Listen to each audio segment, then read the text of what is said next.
What's up guys, NepentheZ here and welcome back to another episode of The Road to Glory. Today, I just want to show you, before we get into the gameplay, I just want to show you some of the big trade profits that I made. We bought Matip for about 14k, sold for 25. We bought Xhaka for like 13 something, sold for 24. Frazier we obviously packed and was a discard inform, sold for almost 23. Company I picked up for about 6,000, sold for 12. Gundogan we packed, sold for 8.5, and another one that we also packed, sold for 8.5. Fabregas I bought for like 3,600, sold for 7k. Morata we packed and now we sold him for 7k. Obviously somebody's used him, and then we got Grimes there as a bronze player that we sold. So up in the top left corner, we have 313,000 coins, which is amazing because I still have a whole bunch of stuff in the club. Obviously, I sold some investments, as you can see, but I've been doing a lot of trading and a lot of bronze pack method. I got like, man, like some of these guys, I don't need these. I don't care about these. Tellez I'll keep. I'm never going to use Robin, man, as a sub. I got already too many good attackers. I'm never going to use Kimmich. You know what I mean? It's just not going to happen. I don't mind keeping him. I'm never going to use Benatia as well because of who we've got already there. Mertens I can use. Rakitic I'm never going to use. Handanovic I'm never going to use. Griezmann, Dybala and Neymar, I don't mind putting these on the bench for like my last 10 games of Foot Champs or something and going from there. In terms of other investments, we obviously picked up Malcolm. We've still got his one to watch. I actually bought two of these for 25k. I don't know what he is now. Yeah, he's about there or thereabouts. So we've got, him, a couple of informs still, more ones to watch cards we bought. And then we've got some big players of our own. Varane here that was well up over 200,000 coins earlier. And still is, around that 200k mark. Ibrahimovic and Fekir, another one. Like Fekir's one that I actually feel like selling right now. Because the market trended up, 25k we can get for Fekir. The only problem is he is actually a really good card. I want to keep him because if I do pack something that makes me fit him into my team, I'd want to keep him. But as you can see, guys, we've got a whole bunch of good stuff. Lots of items. Off the trade pile, some of these players are not pack pulled. Obviously, we don't get to use those in game. But I just wanted to take them off the trade pile so I could carry on like trading and bronze pack method and stuff like that. But the reason why I'm live here today to start with is because there are packs in store. And so, why did it say I've got 4 remaining? I haven't opened one. I opened them on the main account, and after I opened them all, it said that there was 10 remaining. I don't know if they're just bugged or what, but I haven't opened a 25k pack, I assure you that. But we are, unless I did it on video. Did I do it on video? When we did Eden Hazard? I did do it on video when we did it on Eden Hazard. Maybe. I can't remember. Anyway, I want to open another one. We've got over 300k in the bank. Why not, man? Let's see how our luck is. Another Premium Gold Players pack. No board. Come on, give me one of those informs, man. Give me a tasty Cartier. No board at all. CDM. That's the last time we do that. 25k packs, eh, boys? We got a little bit screwed out of that one. We got a lot screwed out of that one. That was rough. That was tough. We're going to send those guys up to the trade pile for now. I might sell them on because they're never going to be worth really anything. But anyway, that is that, guys. We're going to go and get into some gameplay and see how well we can do in FUT Champs. Okay, guys, as we go into the gameplay, I got some comments, of course. But first things first, I don't know how to deal with the game at the moment in terms of spreading my games out. Obviously, 30 games over 3 days would make me think 10 a day, happy days. But after my 10 today, or yesterday, the ones you're watching now, I was playing so good that I thought, should I play on? But then I thought, if I play on and it falls apart because I played too much FIFA, I've got overtired, or just because I just got tired, then will I throw away a good results? And then I thought, but if I don't carry on playing while I'm in the zone, will I wake up tomorrow, play a couple of games and just lose? Like, I'm really struggling to figure out the best method to play the games. Last week I did 12 games on Friday, 8 games on Saturday and 10 games on Sunday. And my Saturday was really, really good. I actually won all of my games on Saturday, I believe.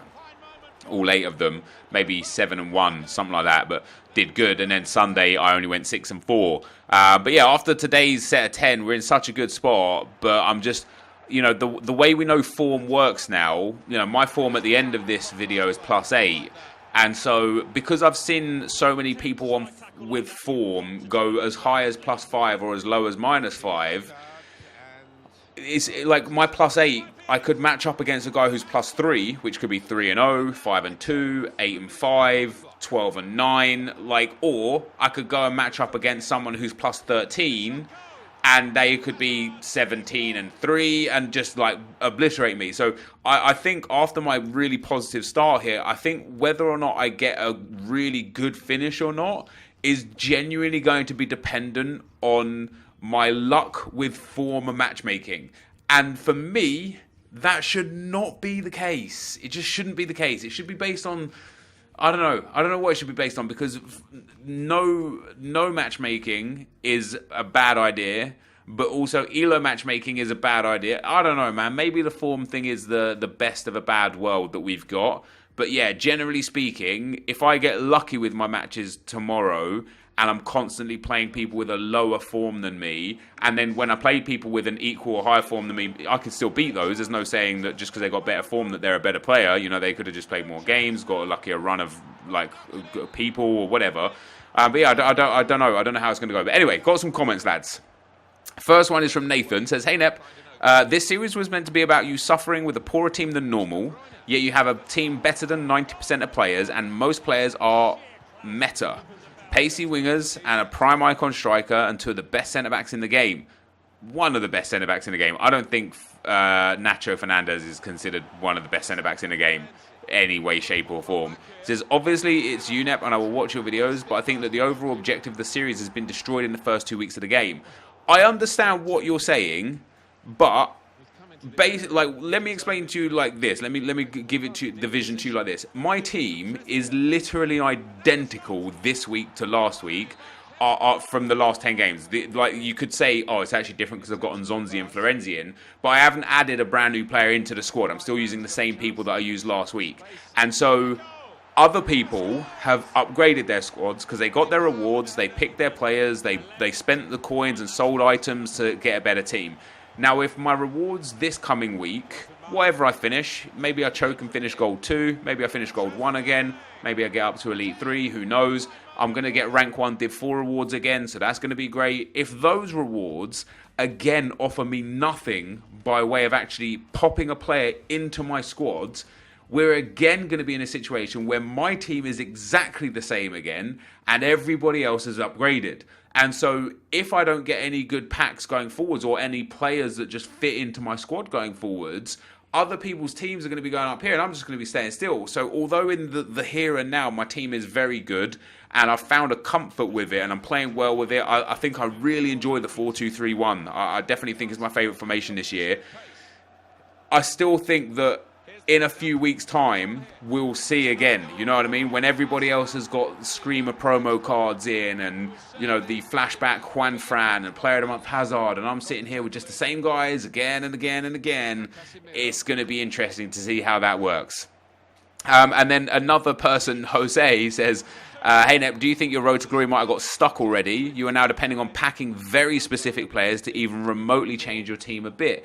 And yeah, you are right in that sense. We are in a position here where I do need a really specific player to pack, but what I'm banking on this year is SBCs. You know, that Juan Fran SBC would be a great player to say, okay, we can pop him in the team. And even now, even to the point of making this video, he's only there for 3 days. I don't know if I want to do him or not. He's very expensive, 100,000 coins. I could probably snipe him a bit cheaper, maybe use some untradables, and you get a Prime Election Players pack and a Mega Pack back. So we'd get some players and we'd get that Juan Fran. The problem is that Juan Fran it's a good card, but A, it doesn't really fit into my team, and that Florenzi that I've got is just fine. B, in a month's time, if EA are doing Flashback Fridays every Friday, maybe more than one player, and if let's say next month's FUT swap cards contain, you know, FUT swap Florenzi, now all of a sudden I've wasted 100,000 coins on the Juan Fran. So although, you know, we're still in the really early stages of this game, we're just weeks into the game, we've got a long way to go. And I'm sure EA are going to release plenty of SBCs over the course of time that I'll be able to snap up and add into my squad to improve the squad, or just have as an alternative squad, or so on and so forth. So although it is a bit stagnant right now, might not be for the whole time. And then the last comment that I got from this, these are from the previous day's video. It says, why not start with 5 at the back formation and put a centre back with something like an engine as a CDM if you want a more defensive CDM? A lot of people said that about Vertonghen. I had a few looks at trying to get Vertonghen in as a centre back or starting him in the CDM role as a centre mid to still get Chem. I can kind of do it, but it screws around with a lot of other things within the team. So I think I'm just going to stick with what I got for the time being. Maybe use Vertonghen as a sub, which I did in a few of these games, and go from there. Massam Shobo says, hey Nep, do you think the Juanfran SBC is made so we can waste all of our high-rated players in the SBC? So when a Scream promo SBC is out, then make us open packs and put money in the game. Hey man, if that is the case, then I'm happy that like, we as a community just always look at everything EA do as a negative. You know, I love the flashback idea. I love having flashback cards at our disposal. And, you know, although Juanfran's not necessarily for me, there'll be a player or 2 or 5 or 10 that I'll be like, damn, I need that and I want that. So on the one hand, you could be like, oh, they're just doing this so that we use our items and then spend more money on packs. But then if they didn't do this, you'd be complaining that we never get anything to use our untradeable items with. Like, EA can't win sometimes, man. Let's stop looking into everything as they're a money-hungry, grabbing corporation, because we already know that they are, but that doesn't mean every little piece is like some concise piece of like energy designed to take your money. You know what I mean? Because I don't think they're that evil, personally speaking. Jamie H says, it's a good thing I always check your channel at the same time every night, as this video didn't feature in my sub box. Anyone else have the same problem? And YouTube are just having problems right now. Obviously, if you don't already, make sure you tick that bell next to the subscribe button so that you get notified when I go live via your preferred method, whether that's an email. I think you can get like a push notification to your phone. However you want it, you can get a notification that my video goes live. But like today's video, yesterday's video, for example, when that went public at 9 p.m., it was for some reason private, even though it was public. It got very few views. It got like 100 views in a time where it usually gets 5,000 views, which means some people are able to access it and watch it. But for most people, for some reason, it was it was private. And so with that in mind, just come back every day 9 p.m. If the video's not there at 9 p.m., then you know something's wrong. But if the video is there at 9 p.m, happy days. Jack Savage says, I guess you wished you kept that PK now for the Juanfran SBC. I don't really wish, as long as I make profit and get things right with how I do things, then I'm fine. You know, that PK for me was untradeable. He served a good purpose, and I'm not completing the Juanfran SBC. So it doesn't really make that much of a difference. It's not like I could have held on to him and then sold him and made loads of profit because he was untradeable for me. So not really. I'm happy with how I handled the PK. Jasprit says, Nep, what are your exact camera settings? So Jasprit, I have tele broadcast as my camera. I've set my zoom to 0 and my height to 20. Victor, good to see you back on the channel again. Victor says, I'm not sure if you've already addressed this, but what's the best way to get relegated to Division while still holding your rank for the week? I'm in Division 3, trying to get relegated to Division 4 because the rewards are better. So what I was doing, Victor, is I was just playing like my normal game. Because sometimes you lose, you know what I mean? So if you're going to lose, just take that loss and be happy that you lose your elo points. But what I was doing on stream is I was just playing normally for like the first 80 minutes. And then, like, whatever the score was, I just started, like, moving my keeper out of the way and letting them score goals until they beat me. Because I still want the points, the rank points, right? Alternatively, if you're winning games and you feel like they're not going to come back, just let them draw because you don't gain many elo points. So, like, right now, I'm nearly back in Division 3 again. I'm 1 win away from Division 3, and I don't want that. I don't want to be in Division 3. I just don't. Maybe next week, but right now, I'm happy in Division 4. But I'm in a position here where, like, if I can get my elo back down to about 1800, because I'm on like 1890 or something now, if I can get my elo back down to like 1800 and then just try and draw as many games as possible, we will get 300 points for the draw and then points for the goals. So you'll get lots of rank points, but you'll lose elo points. Alternatively, I want to go onto my Xbox account and have a test, because I know that some people have scored own goals and got relegated 5 divisions for it. So obviously, if I got ranked up to Division 3, and then at the very end, when I've got enough rank points, just relegated myself. Oh no, I suppose you'd have to do it at the start. Yeah, so if you stay into Division 4 when the ranks reset, and then score own goals in a game and get yourself relegated down to Division 8 or Division 9, at that point, you can just play your way back up to Division 4, get all the rank points that you need, and then at the end again, just relegate yourself at the very start of the week again to get back up to Division 4. I don't know. I'll have a play around with it. Hopefully, in a few days' time, we'll be sitting here saying, don't relegate yourself. It doesn't matter anymore because they've fixed the reward structure and you actually get rewarded for getting your points.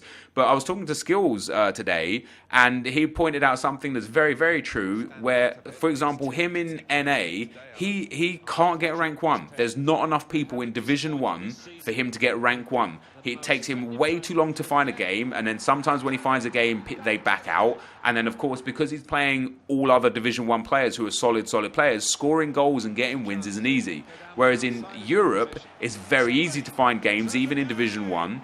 And so basically the NA and possibly like the ANZ region and possibly like Africa and Asia and stuff, it's very possible that those regions can't physically get to Division 1, rank 1, because there is not enough people to play against them. And so EA have absolutely got to address the reward structure in divisions one way or the other. You know, they can't just leave it like this for the year. They just can't. Jay Josh, he says, I honestly do not understand your decision to buy packs with coins from the store. Just use those coins for draft. 50k entry and you will get multiple better packs. I have a series called Draft to Glory, dude, which is run through this channel, this account that goes on the main channel. So I spend plenty of coins on draft. So far on the draft, I've entered 8 drafts, I've won 6 of them, and I've lost in the final twice. So we packed that Informed Ben Yedder from a draft reward. We packed some other really good items from draft rewards. So the coins do get spent on draft. But for example, I opened another pack in today's video. If I hit a usable player out of that, that's great. And if I didn't, it's only 25k coins. It's no problem. I'm making so much money from trading on bronze packs anyway, so much money from just playing the game and my rewards, that having those 25k coins doesn't really mean much to me. So I open the packs just off the hopes that we can hit something nice and improve our squad. Manchester United till I die says, more live games, Nepo. At least every other day. It's fun watching you be shocked, score bangers, and as viewers watching you play full game will help us improve as well.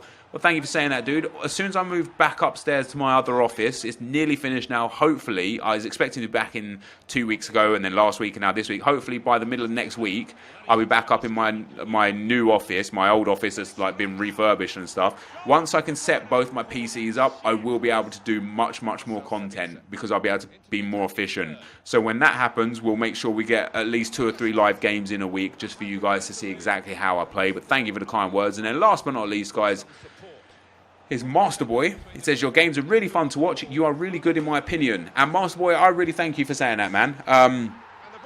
I've been trying, like, I knew I wasn't the best a week and a half ago, just before Weekend League 1 started, because I'd been playing squad battles a lot. And I could feel that I wasn't playing great. And I knew as well that after the first 10 games, when I went 6-4, I lost to some bad players. I was losing games very easily that I should have been winning, and I could feel that I wasn't good. Over the last week, I've been really trying to refine my gameplay and do my best to get better for you guys. And I'm watching a lot of the pros and trying to look at the little intricacies that they do to apply them to my own game. So obviously the La Croqueta I added from Dr. Jabba. I was watching Tex just this morning, yesterday morning by the time you're watching this, and he does the running fake shot a lot. And you've seen that. Look, in fact, just as I say it there, I score a goal after using the running fake shot. So I saw him use and abuse that. I added it into my own gameplay, and it again made a big positive impact. So even if I can't keep my composure this weekend and I throw away what is turned into a 9-1 start,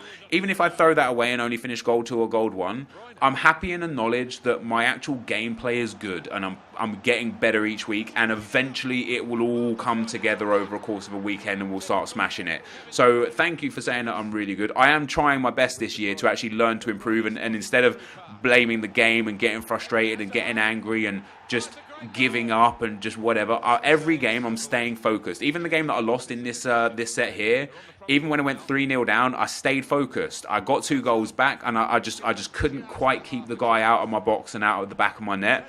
But I didn't get angry in that loss. I didn't get frustrated. I just kept playing my game, trying to score my goals and trying to get back in the game. Anyway, guys, this is the end of the gameplay. We are going to go live right now, so I will be right back. All right, guys. So after our first 10, we are 9-1, and as I would have talked about in the video, I'm playing some fantastic FIFA.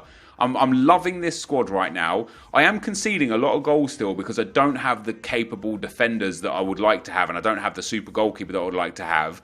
But generally speaking, I'm just really, really happy with how I'm playing. David Trezeguet is starting to come up big for us, scoring a lot of goals. 151 now in 158 games. He was way behind that curve. He is scoring or assisting about twice a game. It's fantastic. Kevin De Bruyne as well has a great return for us. 62 goals and 46 assists from 94 games. Also absolutely loving this man on the bench there, Leroy Sané. I know he's on the bench right now because of Eden Hazard. He's got 100 games for us, 54 goals for the midfielder and 24 assists. I don't know if I want to use Hazard for my final 10 or for my next 10. We're 9-1 right now. If I can even go 8-2 or 7-3, that'll put us to 16 wins if we go 7-3 from the next 10. That will leave us needing only 7 wins from our final 10 to get elite. If we can go 8-2 or 9-1 again, we'll only need 5 or 6 wins. So I don't know if I want to keep Hazard in and really try and utilise him. But as you can see by his goals and assist ratio, he's not really doing much. He's scored some goals and got some assists, but no more than than Sané would have done. So off the back of that, I definitely feel like I'm more than happy to safely know that I'm not going to do Player of the Month Hazard, and I don't care. I'm happy. So Lucas there has got 150 games for us as well. He just doesn't really get involved too much at all. I mean, 85 goal contributions in 150 games is not very good. But that's where we're at, guys. So yeah, we're almost rank 1 in FUT Rivals. We're going to get a guaranteed 8,000 more points just from playing our FUT Champs games. So that'll put us up to like 15,000 points. Last week it ended on 32,000 points. So in the meantime, I'm going to have to go and rank up. And what I want to do is I'm actually going to be building a new squad for tomorrow's episode that we're going to take into FUT Rivals. It's going to be a 5 at the back squad, some stuff that I'm going to be trying out, and I've been really adapting my gameplay based on what other people are doing at the moment. So as I say, I feel like I'm just playing really, really good. And when we look at the leaderboard, I'm 9 wins from 10 matches.